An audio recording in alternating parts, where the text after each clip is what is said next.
ሐቅ ነው። ከ46 ጊዜ በላይ ኢትዮጵያን መጽሐፍ ያነሳታል ቅዱስ መጽሐፍ። በአንጻሩ አሁን ያለውን ግን ሰዓት ስለሌለ መተንተን ከ7 በላይ የመጽሐፍ ቅዱስ አይነቶች አማርኛ ተጽፏል። ከ7 ያህል መጽሐፍ ቅዱስ በቀላል አማርኛ፣ ቀላል ትርጉም፣ ፐብሊክ፣ ጌዲዮን ዓለም አቀፍ ምናምን 7 አይነት መጽሐፍ ቅዱስ በአንድ ቋንቋ ብቻ ተጽፏል። ሌሎች እኔም በኦሮምኛ፣ በትግረኛ፣ በአፋርኛ በምናምንኛ ተጽፏል። በብዙ መጽሐፎች ኢትዮጵያ እጆቿን ወደ እግዚአብሔር ትዘረጋለች ሚለውን እንኳን ስናይ አንደኛው ቦታ ላይ ሱዳን ትዘረጋለች ይላል። አንደኛው ቦታ ላይ ኑቢያ ይላል። አንደኛው ቦታ ላይ ደግሞ ምድያም ይላል። አንደኛው ቦታ ላይ ኩሽ ይላል። አንደኛው ቦታ ላይ ኢትዮጵያ ይላል። አንደኛው ቦታ ላይ አሁን በዚህ ሰዓት በ33 ቋንቋ መጽሐፍ ቅዱስ እየተረጎመ አሁን በዚህ ሰዓት አንደኛው ቦታ ላይ በምድረ በዳ ያለ ሰው እጆቹን ወደ እግዚአብሔር ይዘረጋል ይላል። ለምንድነው ኢትዮጵያ ማንለው? ኢትዮጵያ የሚለውን ሰው ስለማይስማማበት እኔ ኦሮሞ ነኝ፣ እኔ አማራ ነኝ፣ እኔ ትግሬ ነኝ እንጂ ኢትዮጵያ ነኝ ስለማይል የማይስማማበትን ከመጽሐፍ ብለን ነው። ከመጽሐፍ ብለን ነው። ከየት ነው? ከመጽሐፍ ቅዱስ። ልብ በሉ። ከታሪክ ሰርዞ ከቅዱሱ መጽሐፍ ሰነድ ነው የተሰረዝ ነው። ነገ ምንም መጠየቂያ ሁሉ አይኖረንም። በእንደዚህ አይነት ሂደቶች መጥቷል። ብዙ ሂደቶች የምታውቁት ስለሆነ ማለት ነው። ብዙን ካልነቃ እንንቃ። በእርግጥ እንዲህ አይነት ትምህርቶች ለከተሜ ሰው ይሆናሉ ብዬ ብዙ አላስብም። ከተሜ ባህል የለው፣ ወግ የለው፣ እሴት የለው፣ ዝም ብሎ ቦይ ስለሚሆን ማለት ነው። ለስላሳ ምቹ እንደ ዝንብ አይነት ነው። ንብ አይደለም ከተሜ፣ ንብ አይደለም። ገጠሩ ጥሩ ነው። ሀገር ያለው፣ ሃይማኖት አለው፣ ህዝብ አለው፣ እሴት አለው፣ ወግ አለው። ከተሜ ግን ዝም ብሎ ነው፣ በቃ ወላዋይ ነው የሚሆነው። ይቅርታ የመጣ ሁሉም ያጠምቀን፣ ሚዲያ ያጠምቀናል፣ ውሸት ያጠምቀናል፣ ሴራ ያጠምቀናል፣ ጎሳ ያጠምቀናል፣ መንደር ያጠምቀናል፣ ቋንቋ ያጠምቀናል፣ ጎጥ ያጠምቀናል፣ አዎ ፍትወት ያጠምቀናል፣ ምኞት ያጠምቀናል፣ ሁሉም ያጠምቀናል። ሁሉ ለውደዳቸው ይለናል። እኛ ላይ ማይሰለጥን አለ፣ እኛ ላይ ማይበረታ አለ። አነቃም ደግሞ ድንዝዝ እንላለን። ድንዝዝ መኖር መውጣት መውረድ ድንዝዝ። በቃ ምን እየሆኑ ነው ማለት መባተት አናቅም። አይጨንቀን። ስርዓት ቢፋለስ አይጨንቀን። በእርሳም ቢፋለስ አይጨንቀን። ታሪክ ቢፋለስ አይጨንቀን። ሀገር ቢጠፋ አይጨንቀን። እንኖራለን፣ እንገባለን፣ አለቀ። ከእንዲህ አይነት ድንዝዝነት ውጣ። ጅልነት፣ ድንዝዝ። መኖር ምንድን ነው? መኖር?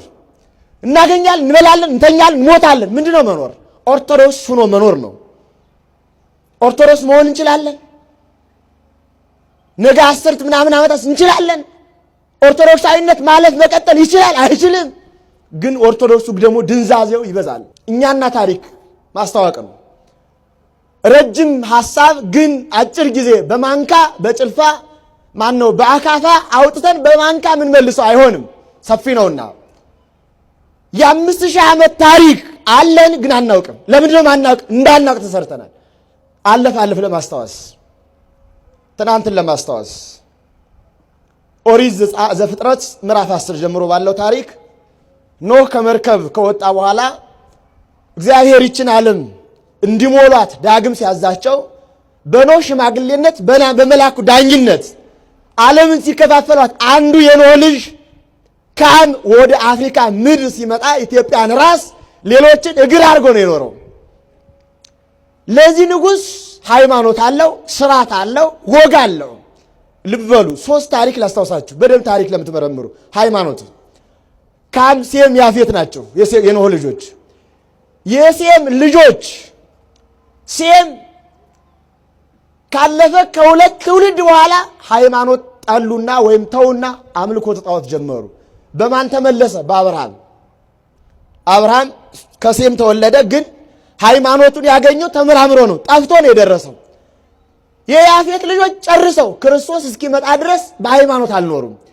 የካም ልጆች ግን ከሃይማኖት አንድም ቀን አልተቋረጡም። ይኸውም የኢትዮጵያ ምድር የእግዚአብሔር ኪዳን ነው። በዚህ ኪዳን ውስጥ 3 መሰረታዊ ጉዳዮች አሏቸው። ስርዓተ መንግስት አላቸው፣ ስርዓተ ሃይማኖት አላቸው፣ ስርዓተ ክህነት አላቸው።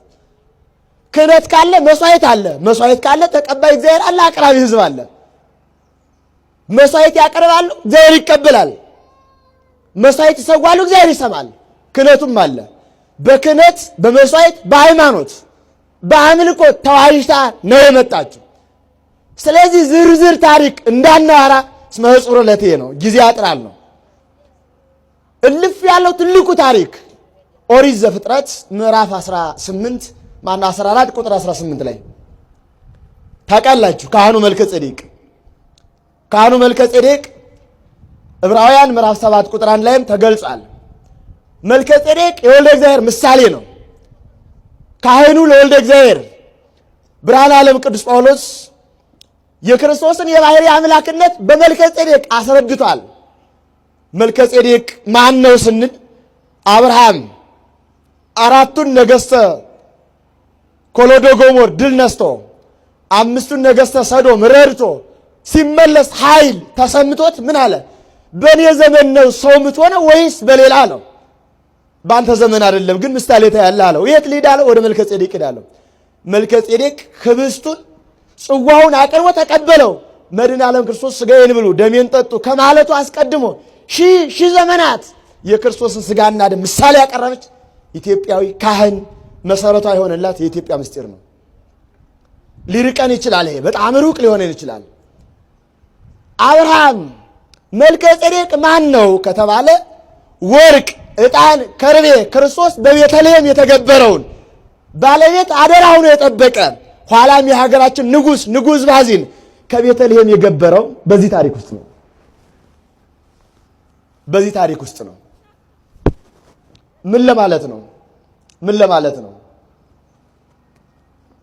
እግዚአብሔር ቃል ወደ ኢትዮጵያ ወደ አፍሪካ ምድር በሕፃንነቱ በድንግል ማርያም ጀርባ ታዝሎ ለስደት መጥቷል። ለምን መጣ? ኪዳነ መልከ ጼዴቅን ለመፈጸም ነው።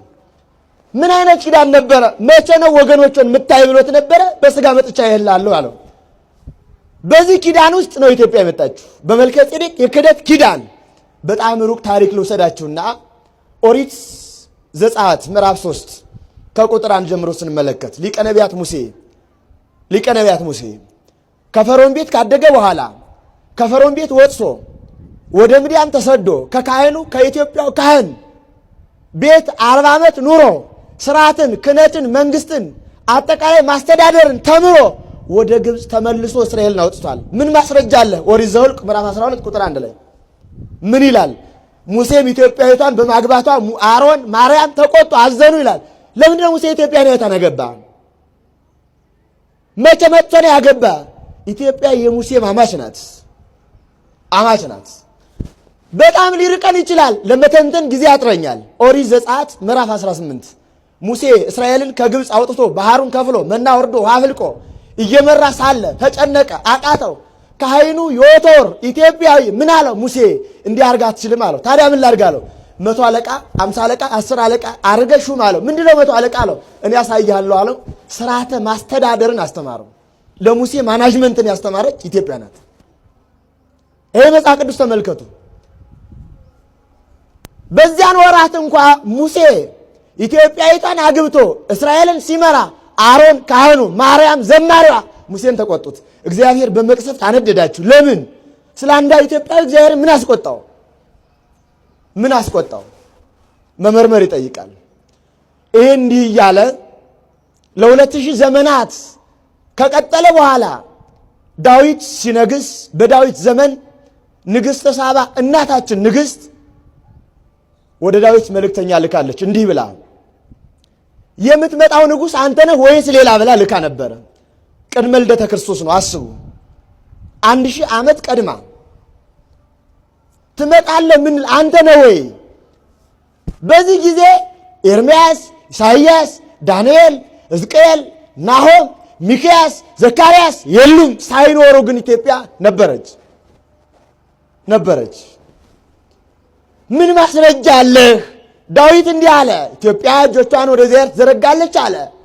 በሌላም መዝሙር ለኢትዮጵያውያን ምግባቸውን ሰጣቸው አለ። በሌላም አንቀጽ ኢትዮጵያውያን በፊት ይሰግዳሉ አለ። ዳዊት በበገናው ለምን አለ? እና ኢትዮጵያ ካልሰገደች ይሰግዳሉ ይላል። ልበ አምላክ ዳዊት በመዝሙሩ በገናው ላይ የደረደራት ካላራቅናት ሊቀ ነቢያት ሙሴ እንኳ የሥነ ፍጥረትን አንቀጽ በተናገረበት አንቀጽ እግዚአብሔር በመጀመሪያ ሰማይና ምድር ፈጠረ ካለ በኋላ በምስራቅ ኤደን ገነትን ተከለ ካለ በኋላ አራቱን አፍላጋት አፈሰሰ ካለ በኋላ የኢትዮጵያ ምድር ይከባል ብሎ ከገነት አጠገብ ለምን አስቀመጣት? ከሙሴም ስነ ፍጥረት ከገነት ስር አለች። ከሙሴም አማችነት አለች። ከዳዊትም የበገና መዝሙር አለች። ከሰሎሞንም ምሳሌ አለች። እንዲያው ሩቅ ነውና አንደኛ ነገሥት ምዕራፍ 10 ቁጥር 1 ላይ ስንሄድ ንግሥተ ሳባ ወደ ሰሎሞን ሂዳለች። ለምን ሄደች? እንቆቅልሽ ጠይቀው። ምንድነው እንቆቅልሽ?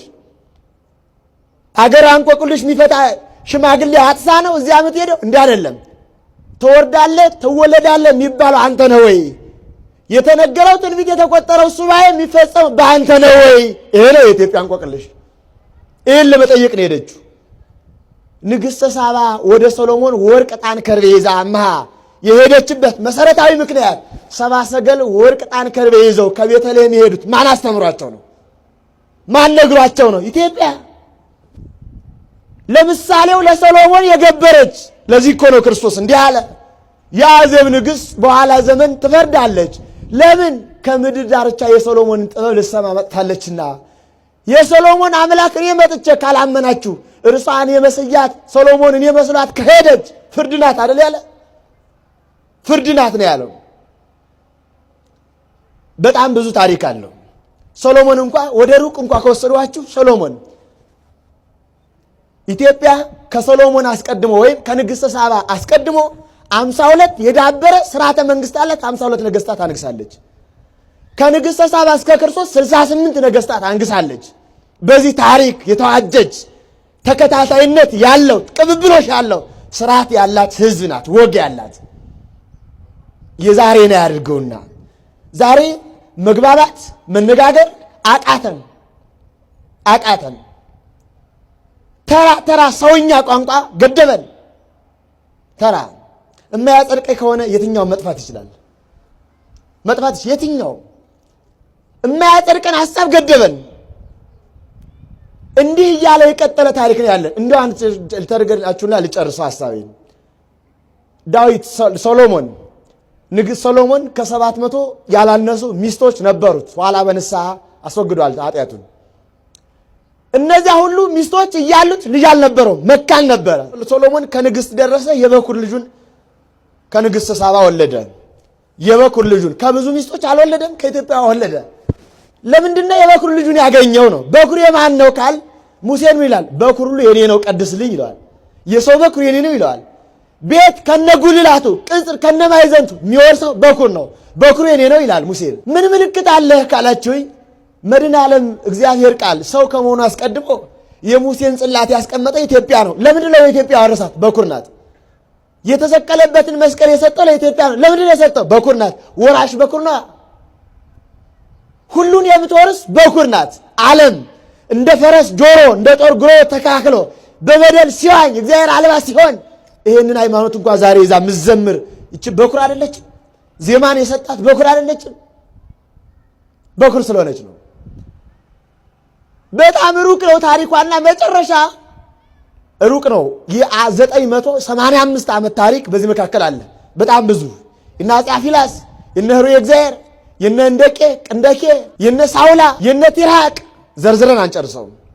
እግዚአብሔር ቃል ሰው ሆነ፣ በቤተልሔም ተወለደ፣ በጨጥ ተጠቀለለ፣ በጎል ተጣለ። በዚህ ጊዜ ንጉሥ ባዚን የኢትዮጵያው ንጉሥ ምን አለ? እግዚአብሔር ቃል ከሰማያ ሰማያት ወርዷል ብሎ አምሃውን ይዞ ከቤተልሔም ጉባኤ ከመላእክት ዝማሬ አልደረስንም። ማነው ቤተልሔም ላይ የተገኘው? ኢትዮጵያ ከንጉሷ ጋር አምሃ ይዛ ስብሐት ለእግዚአብሔር በሰማያት አላመሰገነችም? እንዲህ ብላ እውነት አመስግናለች። ከኖሎት ጋር ዘምራለች። እነሆ የዓለም መድኃኒት ተወልዷል ሲል ሲቀሰቅስ ኢትዮጵያ እኮ ነበረች። እስራኤል እዚህ አልነበሩ።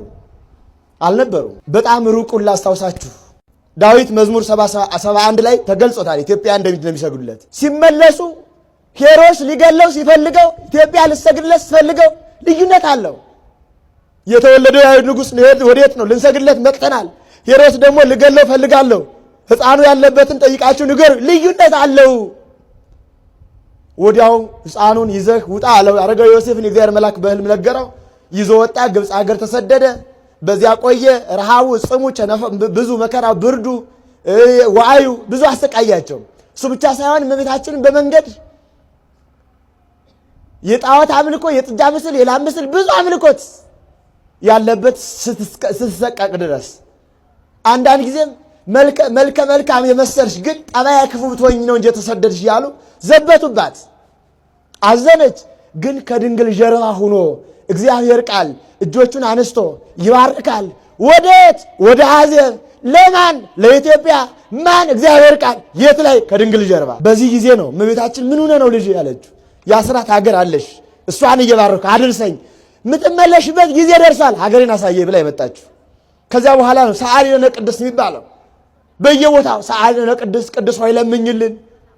እያንዳንዱ ኦርቶዶክሳዊ ሰው ስንቅ አድርጎ እኛም በየአብነት ትምህርት ቤቱ ይሄው ነው ስንቃችን ያሳደገን። የሚገርማችሁ እግዚአብሔር ቃል እንዲህ ብሏት እመቤታችን ማሳየኝ ብላው በደመና ጭኖ ጠዋት ከጽዮን መቅደስ ላይ አደረሳት። ከጽዮን መቅደስ ጠዋት አደረሳት።